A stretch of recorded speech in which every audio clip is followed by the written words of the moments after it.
First tonight, dangerous teens facing serious charges are back in Louisiana, kicked out of the juvenile jail they were being housed in another state, no longer welcome after trying to lead an overthrow of the place, much like what was happening already in Louisiana. The investigative unit, Chris Nakamoto, here with more shocking new details.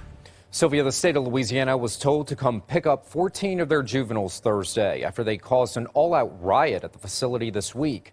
One of those teens, a 14-year-old, was being held in Alabama on murder charges. After an emergency meeting with the judge, that teen is back in Louisiana tonight. It was on a chilly January night this year that 17-year-old Tremone McGinnis lost his life in Plaquemine. Investigators quickly arrested a 14-year-old and charged him with the execution-style killing. Almost immediately, there was a problem. We have no facility between us and the state of Alabama to house him. So the 14-year-old was brought to Alabama, but after a brief 6-month stint there, he along with 14 others wore out their welcome. Yesterday we were notified by the facility that we use to house some juvenile offenders in Alabama that we needed to come pick up our kids and bring them back. And basically we were told that there was some sort of a riot that happened there, and the Louisiana kids, not just from the 18th JDC or West Baton Rouge, Point Capee and Plaquemine, all of the Louisiana kids were involved in some sort of a riot and essentially were trashing the place. The state of Louisiana paying the state of Alabama hundreds of dollars per day per juvenile to house those kids.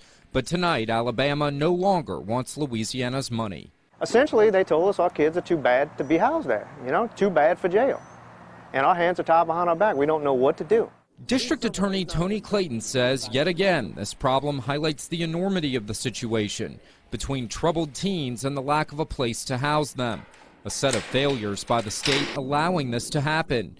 Clayton saying the amount of escapes and the lack of control at the Office of Juvenile Justice Facilities in Louisiana shows something needs to change. I'm beginning to think that OJJ stands for, oh, it's just a joke, the way that they handle these juveniles in the state. So it's time for them to be held accountable for their job.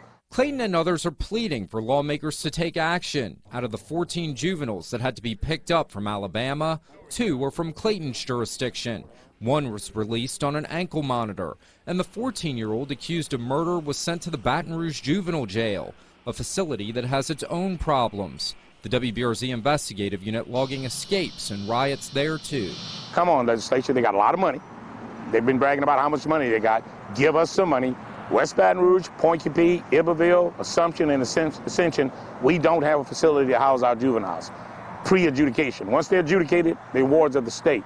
But prior to that, they belong to us, and we have to do something with it. Until something changes, Clayton says his plan might get the state to finally hear their pleas. Look, Judge, next time send them to OJJ's office in Baton Rouge. Let them sit them on the steps there and leave them.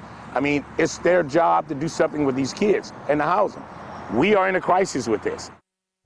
We're told all of the kids who are housed in Alabama are considered violent offenders, too dangerous to be released back to their families. But with no other options, one in our jurisdiction was cut loose on an ankle monitor. Sylvia?